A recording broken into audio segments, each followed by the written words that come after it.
Hey everyone, it's Jananie and welcome back to my channel. This story ain't over. So we are in September and I cannot believe it. There are only 4 months left of 2021. I feel like it's still 2020. But regardless, as usual, I have an ambitious TBR for the month.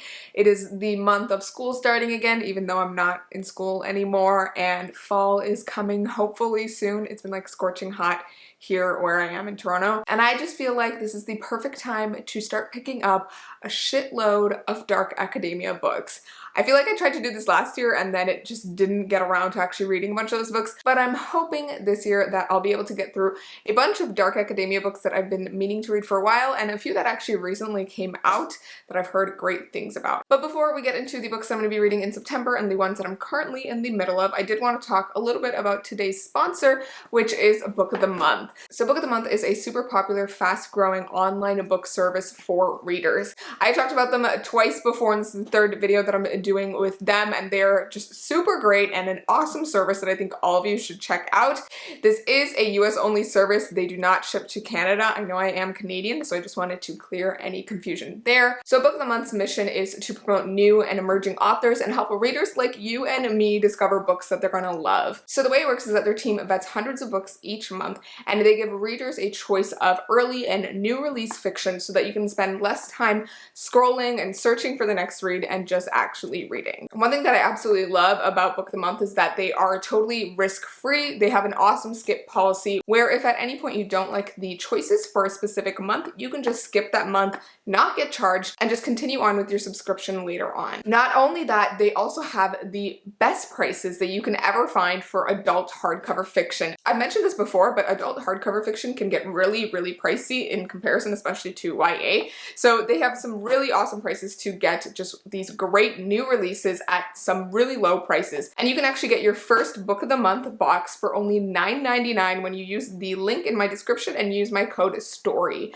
So use that link and my code and you can get your first box for only $9.99 and get a new release from the choices that the Book of the Month team has curated. I am of course super excited to tell you about the September picks for Book of the Month. And for this month I actually picked The Sweetest Remedy by Jane Garo. One, because this beautiful cover, but basically this follows a character who goes to Nigeria to attend the funeral of a father she never knew and meets her really extravagant family and falls in love with a man there. And it just seems like it's going to be a really fun romance. The next book is Rock, Paper, Scissors by Alice Feeney, and this seems like a story about a marriage that is sort of falling apart after 10 years, and the two people are sort of trying to find their way back to each other, but there are some secrets in the way. The next book seems super fun, which is The Neighbor's Secret by Alison Heller, and this one it seems to be a bit of a thriller, and it follows a women's book club in this like small town, which I find super interesting,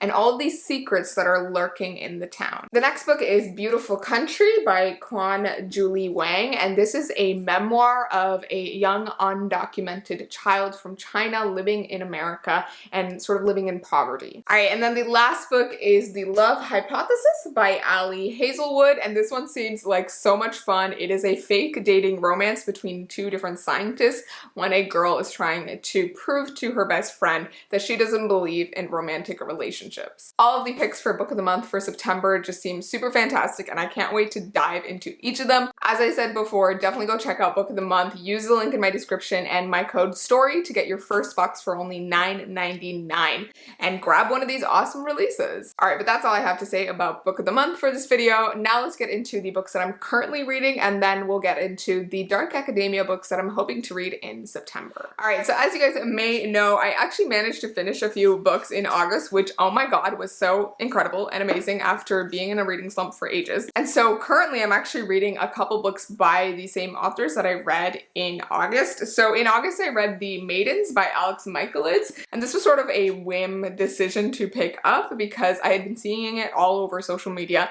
and I sort of wanted to see what it was all about, so I decided to buy it and also the author's first book, The Silent Patient, which is also incredibly popular. And I decided to pick up The Maidens first because I figured I might like it less, so I wanted to like start slow and work my way up to the author's best work. So I read this and I actually really enjoyed it, and so I'm excited to get further into The Silent Patient, which I started like I think a few days ago, and I'm like, I don't know, 2 chapters in or something, but the concept seems super, super interesting. It basically starts off with this sort of mystery situation where this woman who had a really loving relationship with her husband comes home one day and just shoots him in the face multiple times and kills him. There's like a lot of mystery surrounding the situation and why she would do it, especially because the wife isn't saying anything. She hasn't peeped a word since killing her husband.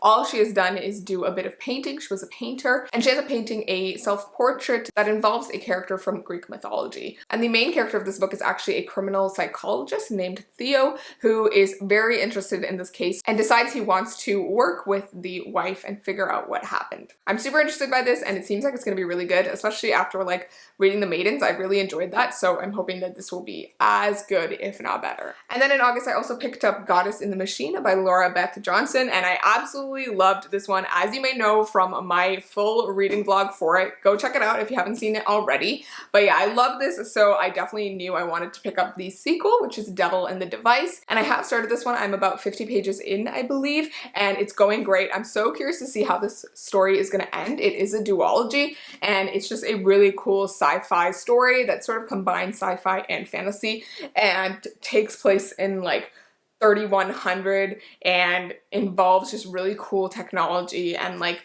a very cool world, to be honest. And I just can't wait to see what the characters are going to do, but also what other plot twists the author has up her sleeve. And then the final book that I'm currently in the middle of, which I literally just started last night because I picked up the ebook from my library, and that is The Starless Sea by Erin Morgenstern. I'm just showing off my e-reader here, but yeah, I didn't really want to buy this one because I didn't actually enjoy the Night Circus all that much, and I don't even think I finished it. Like, I think I DNF'd it. But I've heard really, really great things about The Starless Sea, and I think just from the concept, it seems more like something I would like. And from the few chapters that I've read so far, I'm liking it. So I'm hoping that this will be a much different situation than the Night Circus, but stay tuned. Alright, so those were all the books that I'm currently reading and in the middle of and hoping to finish very soon. And I'm already realizing that that's a lot of books, but here's some more that I'm going to pick up in September. So as I said, I want to read a bunch of dark academia this month because I'm just feeling like I'm in the mood for dark academia and, you know, just those vibes. And I'm like ready for fall to come soon. Like, I'm getting a little tired from the constant heat and humidity where I am. So I'm hoping it chills out a little bit soon. And the first book that I'm hoping to pick up is The Secret History by Donna Tartt. I've said I've wanted to read this for years now, and I actually bought the book last year and I didn't get around to reading it. It is a bit of a thick one with very tiny font, so I think that's what's sort of intimidating me right now. But I do really want to read this just because of the like sheer impact that it has had, and I just want to see if it's, you know, actually good. We'll see. If I like end up reading it and get a bit through and I'm not feeling it, I will probably just DNF it. But we'll see. So I basically know nothing about this aside from the whole dark academia aspect, and that it follows like a similar sort of story and plotline to If We Were Villains by Emil Rio, which is one of my favorite dark academia books. And yeah, I just know that it follows a good group of students who are sort of heavily influenced by their classics professor at New England College. And I'm just curious to see if it's gonna live up to the hype. All right, and the next book that I want to pick up is A Deadly Education by Naomi Novik. I basically know nothing about this other than the fact that it is like sort of dark academia. It is set in a magical school, I want to say, and it's got like death and darkness and that sort of thing. And I'm just curious to see how it will go. I believe this one is YA, but I might be mistaken. I actually haven't read Naomi Novik's other books. I know a lot of people either love or hate them, so I'm curious to see what I'll think of this one. All right, the next book is probably the one that I'm the most excited for on this list, and that is How We Fall Apart by Katie Zhao.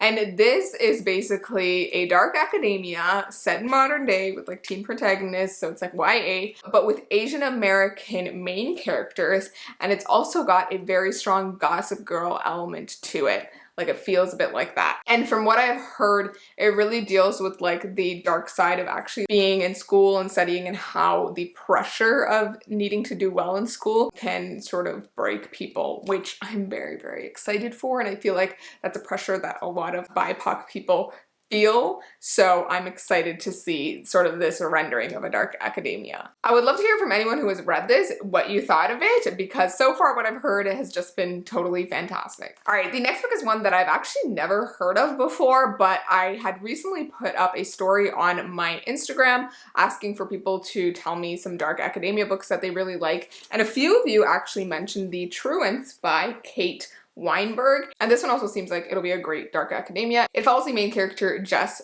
who goes to this specific college because she wants to be taught by this like mysterious professor named Dr. Lorna Clay, and soon the professor's like seminars sort of transform Jess's thinking on basically everything, and Jess starts to meet new friends and sort of fall into a group of rule breakers as well.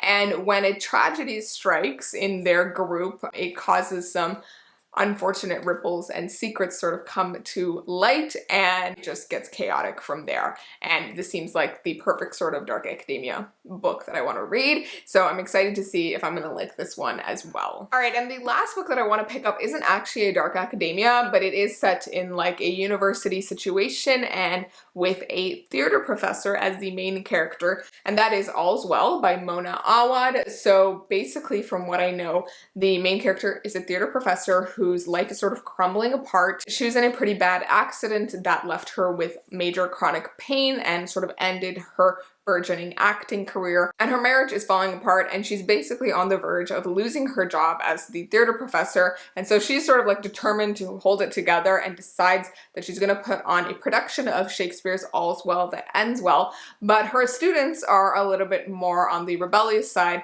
and are determined to do the exact opposite and want to put on a production of Macbeth instead. And so it seems like the main character's chances at, you know, fixing everything are slipping quickly out of her fingers. But then she's visited by a strange benefactor who basically is willing to make her a deal that will help her get everything that she wanted.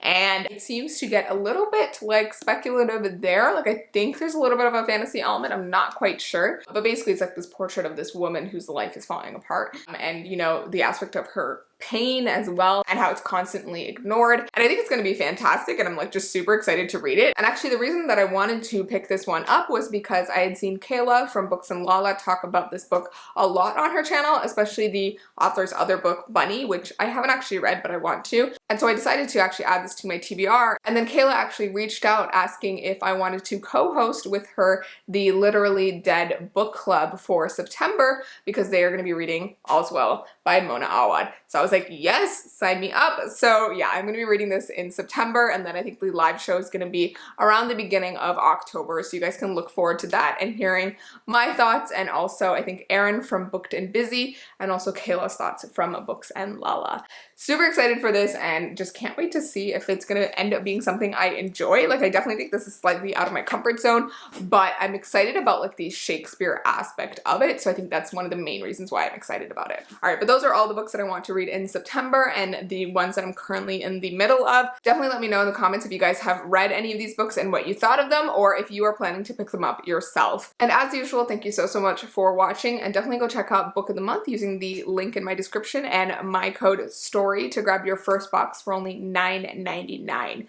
As always, go check out my Instagram, Twitter, and Goodreads in the description down below, and I will see you in my next video. So please remember that this story ain't over. Bye!